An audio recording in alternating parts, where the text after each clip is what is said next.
What's going on, YouTube? It's the Bushy Beard, and I'm back, and I'm bushier than ever. And right now, we got Mr. Ballin. The monster in her bedroom was real, mature audiences only. We are back with Mr. Ballin. Can y'all dig it? Anyways, let's go ahead and get into the video. Just a heads up, this is sponsored by the Coldest Water Bottle, my favorite water bottle company. If you haven't checked them out, link in the description. The first one is a link to mine. So if you do buy something off of it, I do get a little bit of a kickback, but you won't regret it. As you can see down there, Coldest Water Bottle. Use the code word HOT for 10% off of your order. And trust me, in Florida, you need it. So here we go. In a little town in the middle of America is this two-story house that's very modest, very plain. There's nothing unique about it. And it's even set far off the road behind some trees, so you really can't even see it. I just love his mannerisms. Sorry, I'm not going to pause as much as I try not to pause a lot. But I love his mannerisms because he's like all over the place, which is fantastic with his storytelling, because you get that feel to it. But today, when I tell you what happened inside of that house, you will never be able to look at it the same way again. Be sure to stick around to the very end of today's video, because we have an important "Where Are They Now" type of segment. Okay. But before we get into today's story, if you're a fan of the strange, dark, and mysterious delivered in story format, then you've come to the right place, because that's all we do, and we upload once or twice every week. So if that's of interest to you, please ask the like button to help you move out of your apartment and offer beer and pizza as payment. Once they accept and the move is complete, only serve O'Doul's and anchovy pizza. Oh. Also, please subscribe to our channel and turn on all notifications. Again, those are funny parts. So you don't miss any of our weekly uploads. Okay, I don't know how he comes up with new ones each week. Just hit the like button if you like this. Let's get into today's story.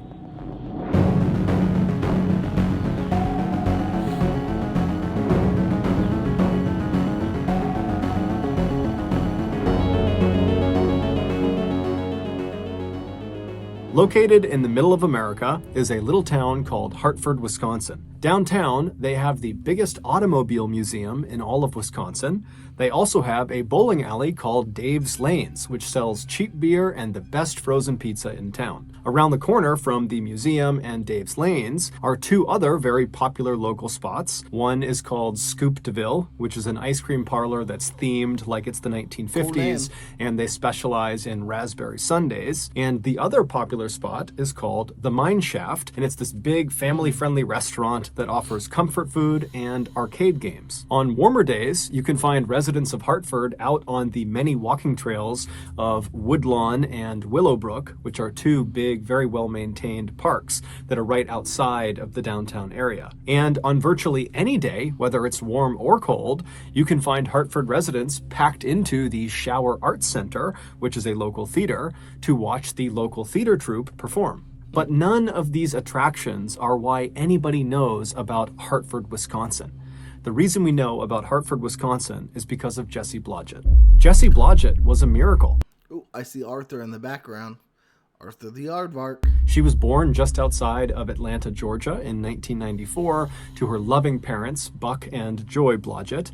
And Buck and Joy, for the longest time, they couldn't have kids. In fact, they were kind of adjusting to their reality that they would not be able to have biological children when Joy discovered she was pregnant. The couple couldn't believe it. It was like the most incredible thing that either of them had ever experienced. Joy would give birth to Jessie at home with no drugs, no doctors, just Buck, his mom, and a midwife. Something's on this guy's lip, it looks like. I wonder what that is. Huh. Jessie at home with no drugs, no doctors, just Buck, his mom, and a midwife. And when little Jessie poked her head into the world for the first time, Buck and Joy fell instantly in love with her. Not long after Jessie's birth, the Blodgett family would leave Atlanta, Georgia, and move to Hartford, Wisconsin. And it was there, inside of their modest two-story home, about 5 minutes drive from the downtown, that Jessie would grow up. And it was also inside of that modest two-story home where many years later, Jessie would come face to face with a monster. Jessie was always someone the other kids looked up to. She was a brilliant musician who could sing, and she could play the piano and the violin. One of her very close friends growing up, a girl named Jacqueline Knights, said that whenever she went over to Jessie's house, she would walk in and have to yell at the top of her lungs just to get Jessie's attention because Jessie was permanently playing the piano. But Jessie's musical talents were not the only reason people were attracted to her. From a young age, Jessie became outraged by bullying and unfairness of any kind. And so Good. We need to stop bullying altogether. The more people we can get behind that movement, the better. So very quickly, she developed a very strong moral compass. She became a fierce defender of animal rights, environmentalism, sustainability, social justice, and ultimately ending violence against. I mean, animal cruelty. Sure, I'm against that. But some people would think eating animals is animal cruelty, which I disagree with. But yeah, no one wants to just be mindlessly cruel to animals, and if they do, they deserve the death penalty. Like, I mean, come on. Women. By the time she graduated from high school in 2012, Jessie had become very popular amongst her peers and also amongst teachers and parents. Jessie just came off as someone who was wise beyond her years. Jessie always talked about wanting to change the world, and after high school, she kind of figured She has beautiful hair. I love that color. out how she was going to do that. She decided she would study to become a choir director for either a university or a high school, because through that role, she would be able to teach and mentor upwards of 100 young lives every single year. So in the fall of 2012, Jessie would leave Hartford and head off to the University of Wisconsin in Milwaukee, which is about an hour southeast of Hartford, and there she would enroll in their musical education program. And during that first year at the school, Jessie did so well in that program that she was offered a talent scholarship for the following year. After wrapping up her incredibly successful freshman year in college, Jessie came back to Hartford, Wisconsin to live with her parents for the summer. Now, unlike other college kids that were back home for the summer, Jessie was not treating this break like it was a vacation. Instead, she decided she would just jump right into her musical education career. And so as soon as she got home, she started her own business, teaching voice and piano and violin to kids in Hartford. And within weeks of starting this brand new business, she had over 25 kids signed up. When Jessie wasn't teaching that summer, she was often writing original music with her friend Dan Bartelt, who was also a very talented local musician.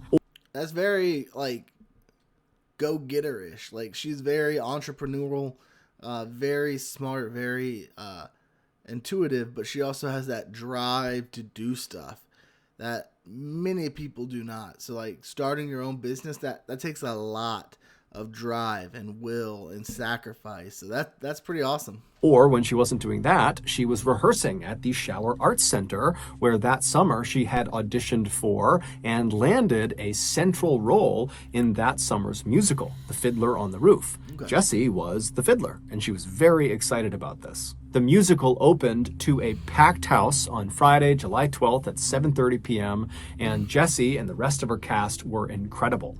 And then the next night, July 13th, Saturday, they had another big performance at 7:30 as well. And then on Sunday, July 14th, they had a matinee performance at 2 p.m. After that matinee, Jessie and the rest of her castmates headed off to another cast member's house who had a pool, and they had a big pool party to celebrate the end of their opening weekend. And during this party, Jessie spent half of her time sitting around the pool with her castmates, and the other half of the time she spent petting llamas that were in a nearby field. Jessie would finally leave the party and get back to her parents' house sometime after midnight, and when she went inside, her mother, Joy, was still awake. And so when Joy heard her daughter, she came out to the front of the house, and she was getting ready to ask Jessie, how was the party, when she noticed right away that something was off about Jessie. She looked upset about something.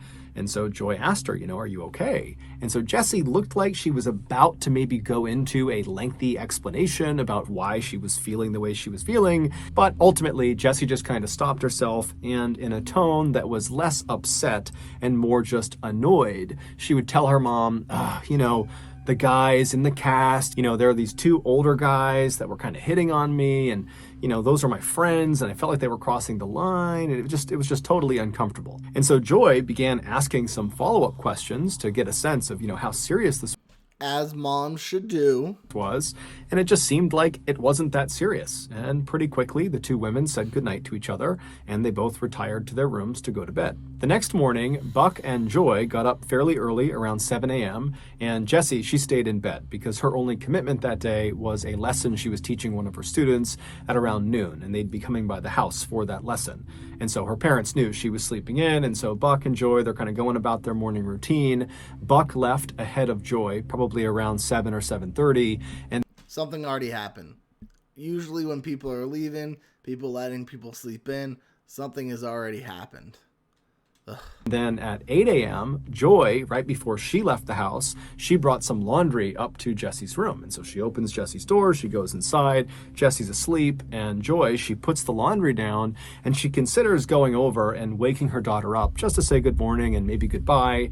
But she thought to herself, Jessie never gets a chance to sleep in. She's always got something going on, and so I'll let her sleep. And so Joy just quietly left the room, she shut the door behind her, and she headed off to Something happened already. work. At around noon, Joy would leave her office and head back home for her lunch break. And so when she walked into her home, she was expecting to see Jessie awake because Jessie had one of her students arriving any time. But when she walked inside, the house was silent. Jessie was not downstairs. She apparently was not awake, and Joy had seen her car out in the driveway, so she knew she hadn't left. And so kind of annoyed, Joy walked to the foot of the stairs and she yelled upstairs for Jessie to wake up. Hey, your student's going to be here any minute. And then Joy left the foot of the stairs and walked into the kitchen and made herself something to eat. After a little while, as she's finishing making her lunch, Joy hears a knock on the front door. And now at this point, Joy is really annoyed because Jessie has still not made a sound. She has not come downstairs. And so Joy, she goes over to the front door, she opens it up, and sure enough, it's Jessie's student. She asks the student to come inside and wait for a minute. And then Joy hustles up the stairs. She goes right over to Jessie's bedroom. She opens the door up. Jessie's still in bed. And so Joy runs over to her to jostle her awake. But as soon as she is standing right above the bed, right over her daughter, and she has a clear look down at her daughter's face, she freezes. Moments later, she would call 911.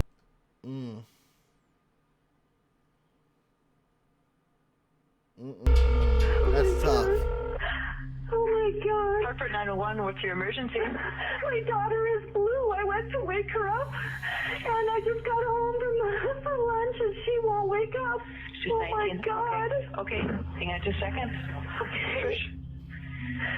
Okay, so is she breathing? I don't think so, no. Her pants are all wet, and she's got, it looks like strangulation marks. There are strangulation marks? That's what it looks like. I don't know what's going on. I don't know what's going on. Joy would gently pull her daughter out of the bed and lay her down on the ground. She would put a pillow underneath her head, and then she would begin doing chest compressions to try to save her daughter's life. I don't know what I would have done in that situation. Like, as a parent, finding your child possibly deceased would be the worst possible thing that could happen to you. Like, I just don't know. That would be absolutely heartbreaking. Oh, I feel sorry for that mom. But it was already too late. When police and paramedics arrived moments later, they came into the bedroom and they quickly determined that Jessie was deceased. When police looked at Jessie's body, they too saw the marks on her neck that her mother had referenced on the 911 call, and they also saw the same ligature marks on her left wrist and also on her ankles. As a result of these findings, the police on scene quickly concluded that this was not a naturally occurring death, this was not a suicide, this was a homicide. And so, as gently as they could, the police ushered Joy out of her daughter's bedroom and led her downstairs, because at this point, It's a crime scene. her daughter's bedroom was a crime scene, and they needed to keep it pristine so they could find evidence to figure out who did this. Once downstairs, Joy was reunited with her very distraught husband, Buck, who had just come home as well. And the two of them, I mean, their life is destroyed. Their beautiful baby girl, their only child, is So usually I would point the finger at the dad, but I would say in this scenario, it's not the wife that died. I'm going to clear the dad for now. The dad is cleared for now. Is now suddenly gone, and it didn't make any sense. We got those two boys that were at the party. During the search of Jesse's bedroom and then also the Blodgett house at large, the police were not able to find any cord or rope or ligatures that could have been used to strangle Jesse to death. The police also noted that there was no sign of forced entry anywhere in the house, and it appeared nothing in the house was stolen. And so quickly, the lead Hartford police detective named Richard Thickens began operating under the assumption that the killer knew Jesse and targeted Jesse. That they would have known where she was in the house, they knew how to get in the house, and they went straight for her, they killed her, and they left. When Detective Thickens Ooh, could it be the guy that she was writing songs with? spoke with Buck and Joy just hours after Up there on that list. they had discovered their daughter dead, he asked them if they had any idea who would want to hurt their daughter. And at first, the parents said, no, we don't know anyone. But after some more prodding, Buck would say, well, recently there were some tree limb cutters that were cutting limbs right outside of Jesse's bedroom window. And so maybe they looked in and they saw a teenage girl who was all alone, and they came in and they attacked her. And then Buck also said that in addition to teaching music that summer, Jesse had picked up a few hours working at a restaurant down the road. And recently she had come into conflict with one of her coworkers who began acting very inappropriately with her. He basically would walk past Jesse and intentionally bump into her and rub into her and just get inside of her personal space. Dad is shifting blame here. Not necessarily shifting blame, but pointing it to people who I would think don't have the coworker, sure.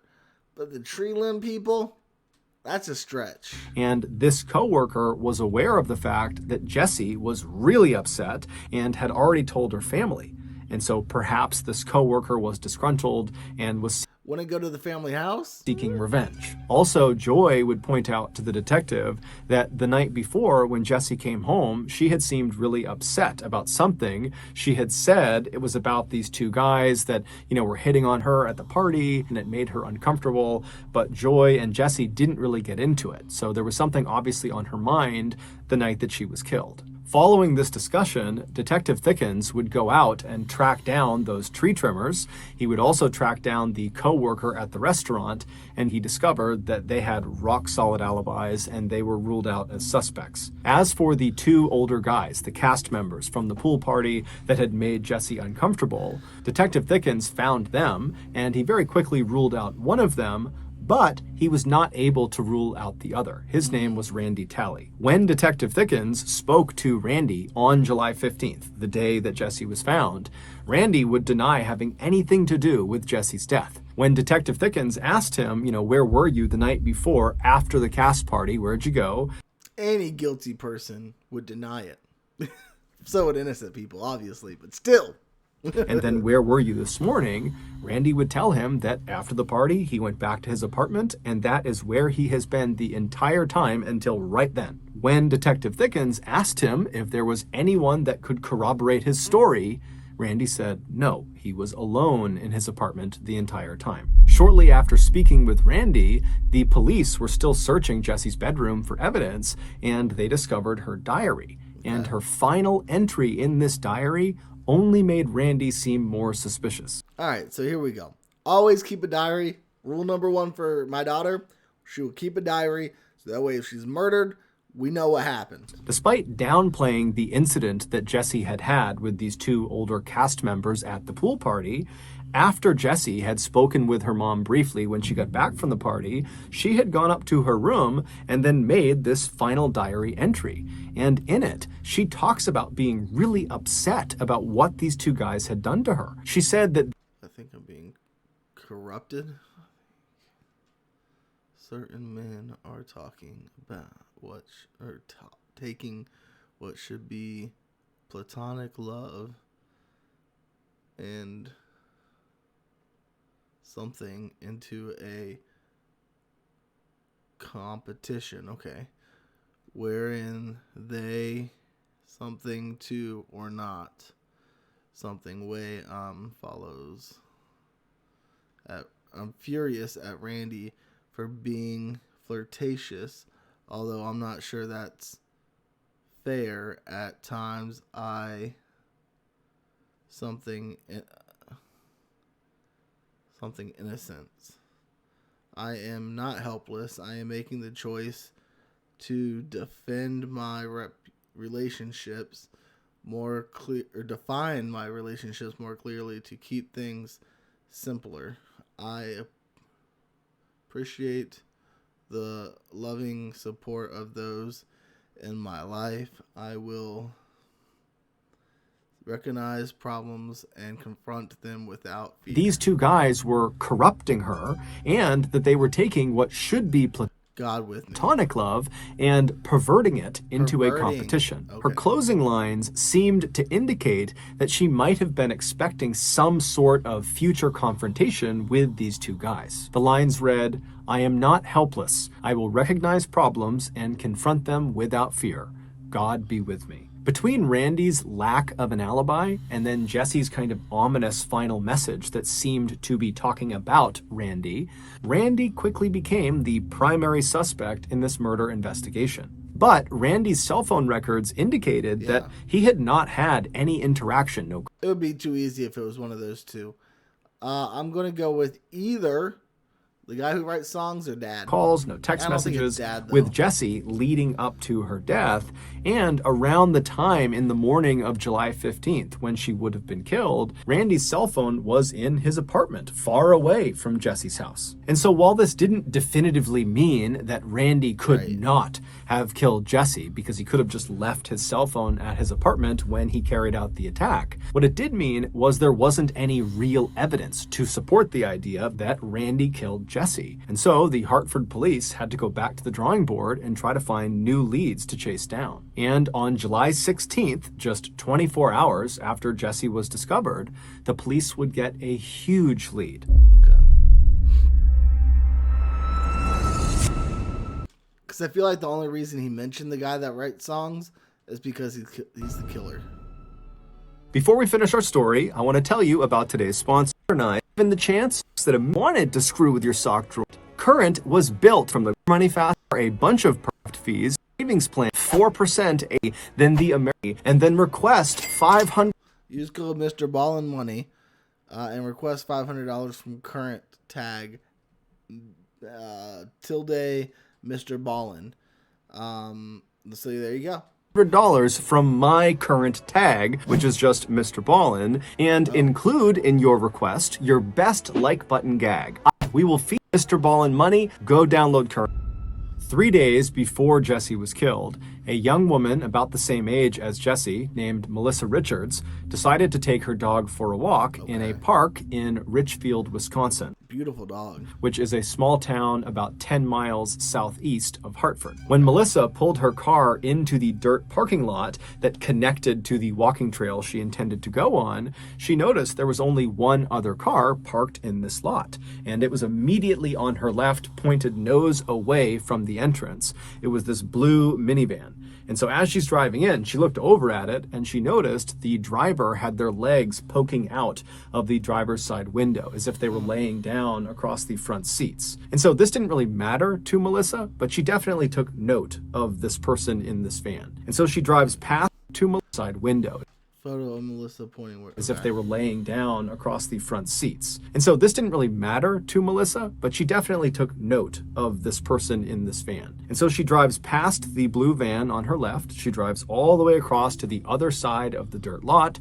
She parks her car, she hops out, she gets her little dog Remy out of the car, and then she walks away from the parking lot and heads onto the walking trail into the woods. The trail that she was walking on was basically a big loop that ended at the entrance to the dirt parking lot. And so when she was done with her walk, she would be walking directly across the entire parking lot, which would mean she would be walking on foot past that blue minivan if it was still there when she was done.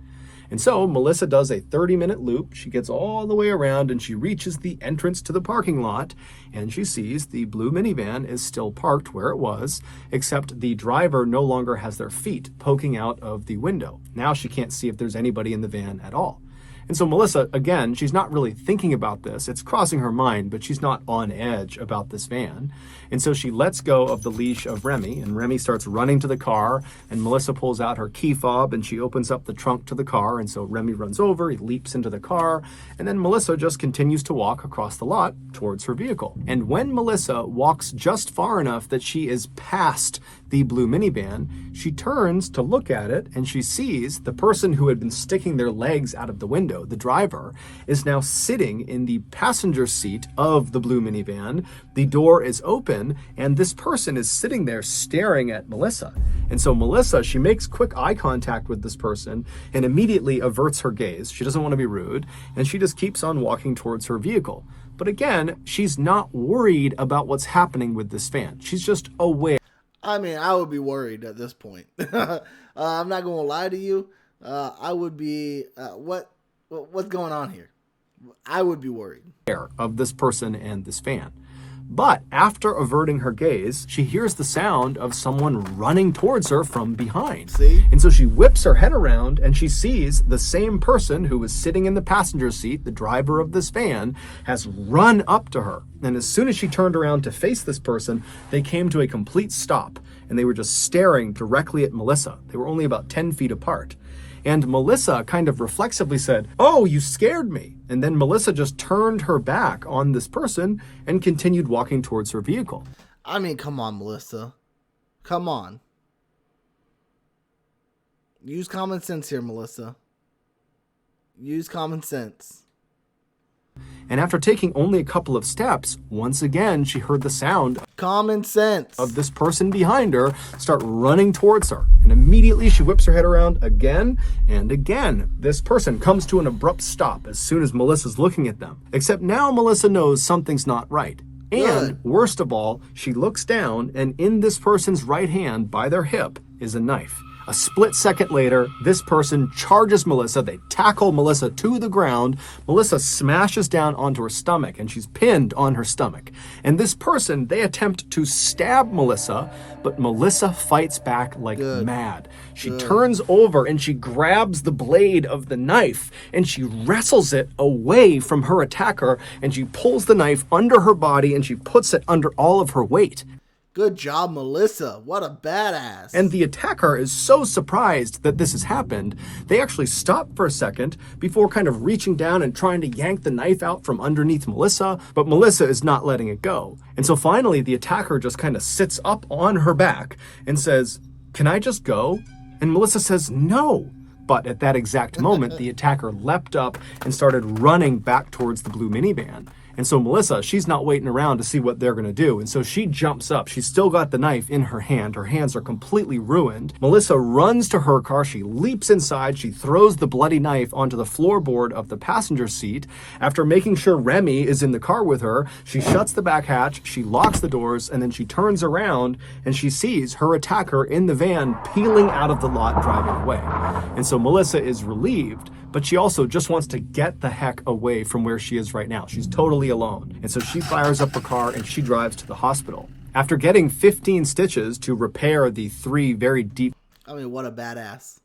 What a BA. cuts in her hands, Melissa was transferred to a recovery room where a man named Joel Klossing, who was a detective with the Washington County Sheriff Department, he came into the room and he took down Melissa's statement. Now, Melissa was very shaken up about what had just happened. She had no idea who this person was, why they attacked her.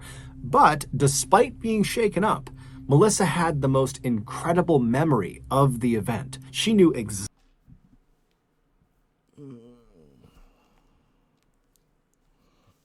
Not saying she doesn't, but memory, especially in a time like that, is not very reliable. People might think that they have a very good memory of what happened, but it's often unreliable, especially when there's a weapon used. A lot of times people's visions are transfixed on that weapon, not on the person's face, not on what they're wearing, not how tall they are, not how much they weigh. Nothing about the details really matter when there's somebody with a weapon. And oftentimes people overestimate how confident they are. Exactly what her attacker looked like, all the little details, and she knew everything about the vehicle, to include the fact that she knew it was a Dodge Caravan minivan. So she knew the exact type of car, and she guessed it was probably from the years 2000 to 2002.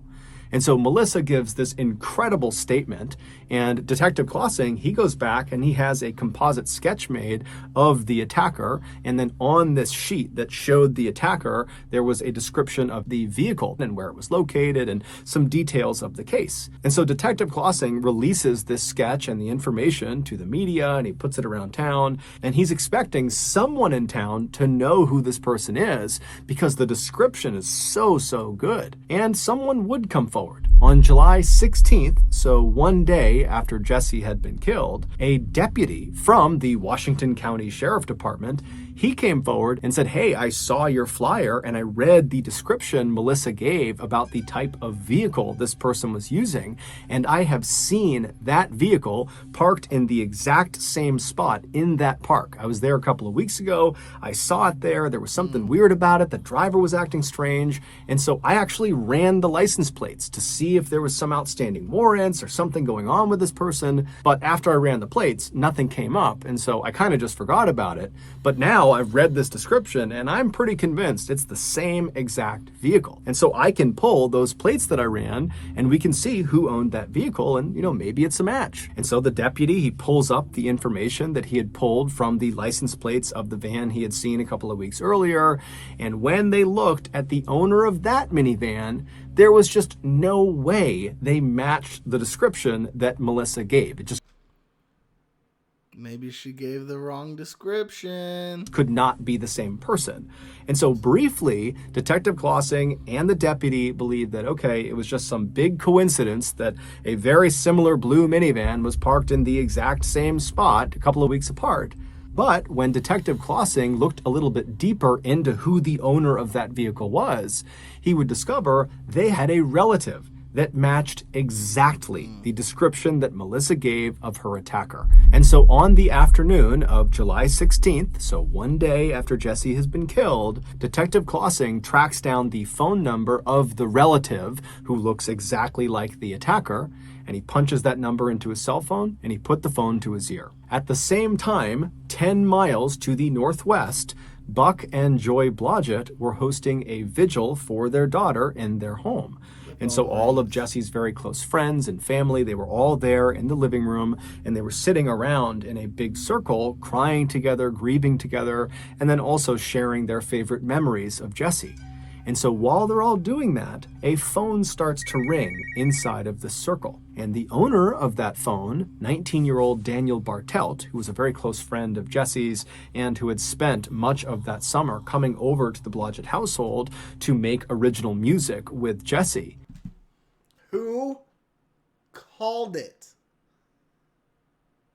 Who called it? And they do not look anything really alike. In my opinion, maybe the nose. But that, not a little bit maybe.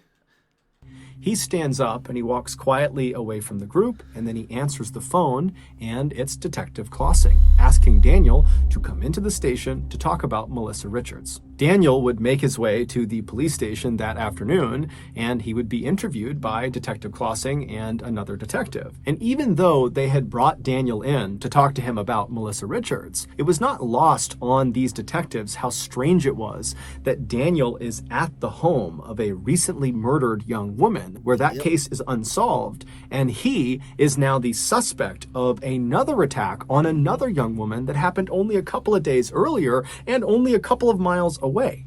And so as soon as Daniel sits down, Detective Klossing kind of casually asks him, hey, why were you at Jesse Blodgett's house when I called you? And Daniel would say, well, I'm very close with Jesse, and so we were there as part of her vigil because she was killed yesterday. And so the detective kind of did gradually shift to Melissa Richards, which Daniel would say he had nothing to do with. But as they began asking him questions about Melissa, Detective Klossing and the other detective noticed that there were cuts on Daniel's hands. And so they kind of cut him off and they asked Daniel, how'd you get these cuts on your hands?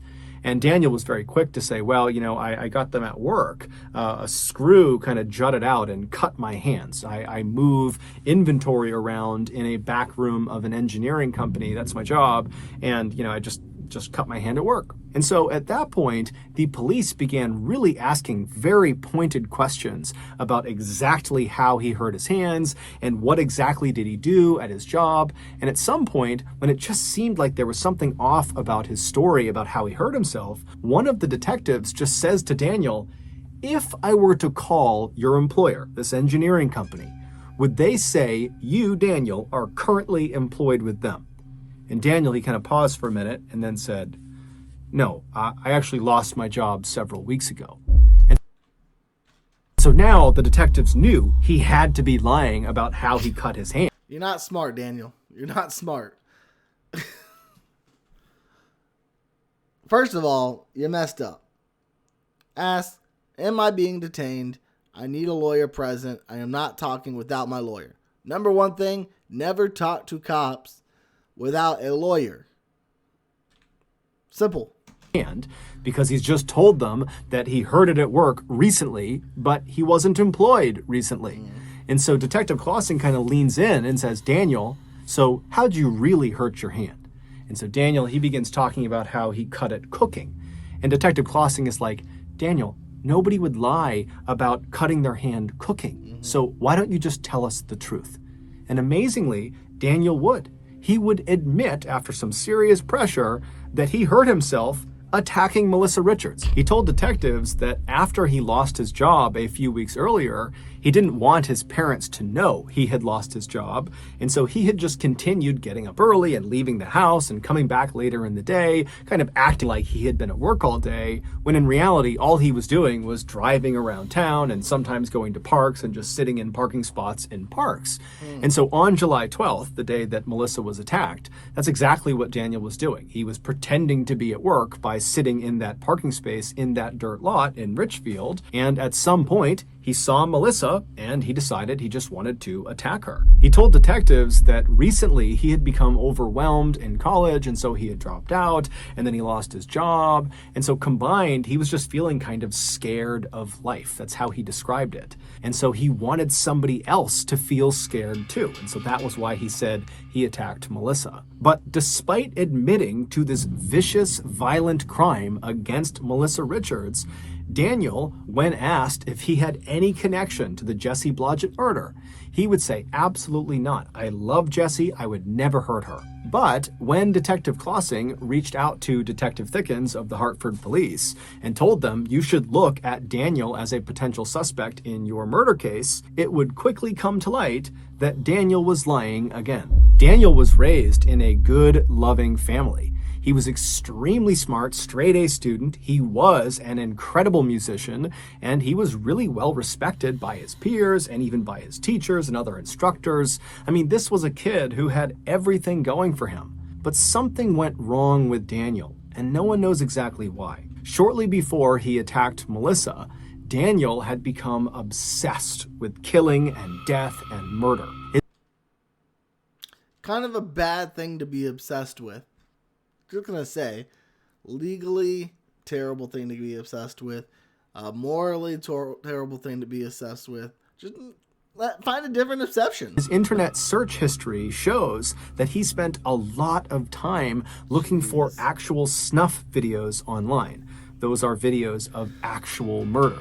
He also spent a lot of time looking up serial killers and spree killers, and he was especially interested in anybody who killed lots and lots of women. And then finally, right before he would attack Melissa, Daniel, based on his search history, had discovered this one particular pornographic snuff film, and it was of this woman who was all tied up and hogtied, and after being assaulted, she was strangled. And Daniel watched this video over and over and over and over again. On that day, July 12th, as Daniel is pretending to be at work, he's sitting in his car, he looks out and he sees Melissa, she's all alone, and something clicks in his head where he decides he's going to go reenact that wretched pornographic snuff film on Melissa. And so Melissa was likely just at the wrong place at the wrong time. Recovered in that dirt parking lot after the attack was this special, very strong tape that had been in Daniel's pockets during the attack. It had just fallen out. And so it's believed he was going to use that tape to subdue Melissa and then abduct her.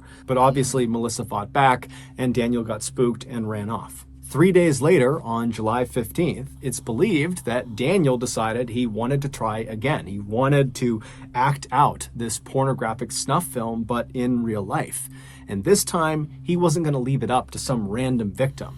He needed his victim to be totally helpless. He needed his victim not to fight back. And who better than 19-year-old Jesse Blodgett? Wait, I missed something. I thought the attack on Melissa happened after Jesse Blodgett. Attack. It had just fallen out. Melissa. And so Melissa was likely just at the wrong place at the wrong... Okay, so it happened, I guess... Okay. 3 days later, on July 15th, it's believed that Daniel decided he wanted to try again. He wanted to act out this pornographic snuff film, but in real life. And this time, he wasn't going to leave it up to some random victim. He needed his victim to be totally helpless. He needed his victim not to fight back. And who better than 19-year-old Jesse Blodgett, his close friend who inherently trusted him and would easily let him into her house, into her bedroom. It wouldn't matter if she was all alone because she felt safe around him. Based on eyewitness testimony of someone who was driving through the Blodgett neighborhood on the morning that Jesse was killed, it's believed Daniel arrived in the driveway of the Blodgett household just a few minutes after Buck and Joy had left for work. And so he pulled into the driveway knowing that Jesse was all alone. We don't know exactly what happened inside of that house. We don't know if Jesse came down and opened the door or if she was still upstairs sleeping. But Daniel, he entered the house, and when he went inside, he was prepared for what he was about to do. He literally had a bag full of supplies. Things like that special tape, there were ligatures, cords, ropes, there was alcohol wipes, zip ties.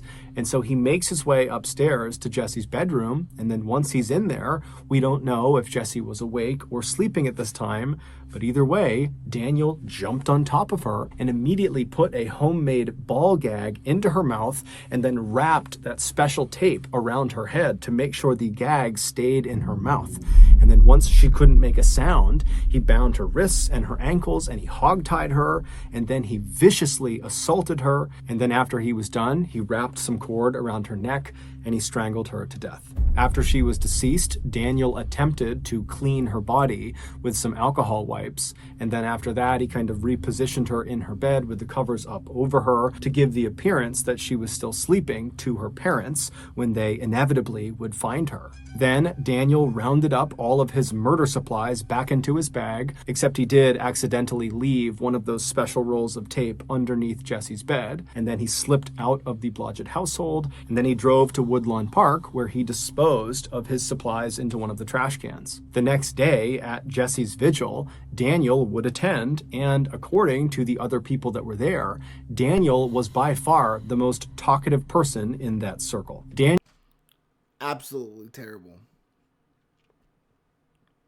I couldn't even imagine. Daniel would ultimately be found guilty of murdering Jesse Blodgett, although he never admitted guilt. In fact, during the sentencing phase, Buck Blodgett would give this incredibly eloquent and heart-wrenching speech about what it was like to lose his only child. And toward the end of this speech, Buck turned to his right, so away from the judge who he had been addressing, and he looked directly at Daniel. And Daniel looked back at him, and Buck says, "Dan, I forgive you as I have every day since I found out it was you."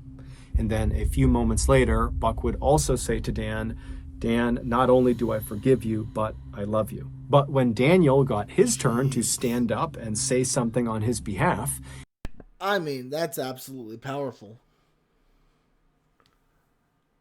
A bigger man than I would have been. I tell you that. Absolutely powerful. He turned to face Buck and Joy, and looking right at them, he would tell them that he's innocent and that he doesn't have any answers for them because he didn't do it and his conscience is clear. Daniel was sentenced to life in prison without the possibility of parole, and as far as we know, he still denies having killed Jesse despite the mountain of evidence against him. In the days following Jesse's death, Buck Blodgett walked into his daughter's bedroom and he laid down on her bed and looking straight up, he tried to hold his breath for as long as he possibly could.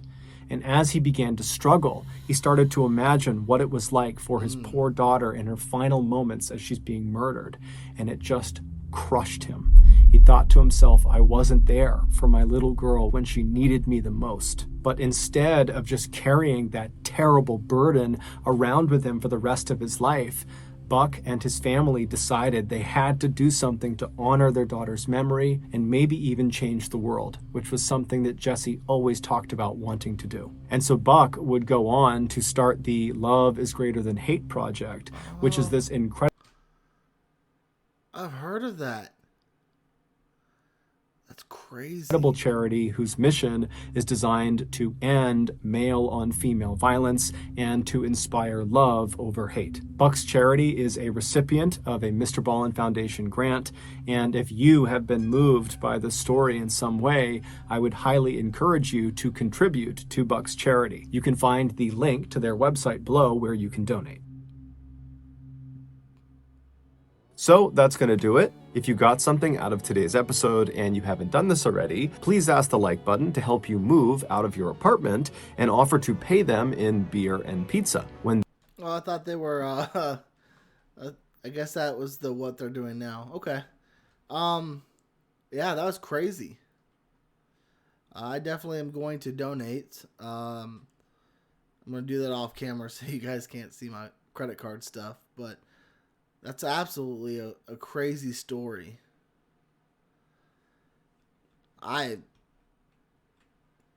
Buck is a bigger man than I am. That's all I'm going to say. Anyways, guys, if you like this video, please go ahead and hit that thumbs up. If not, you can hit the thumbs down. Not going to hurt me. You can hit the thumbs up because it's not going to hurt you. If you're new or you haven't yet, please do consider subscribing. It really does help out the channel. I'm almost to 50,000 subscribers, which is crazy. I hope each and every one of y'all have an absolutely fantastic day. And as always, until next time, YouTube, smile like you mean it. From The Bushy Beard.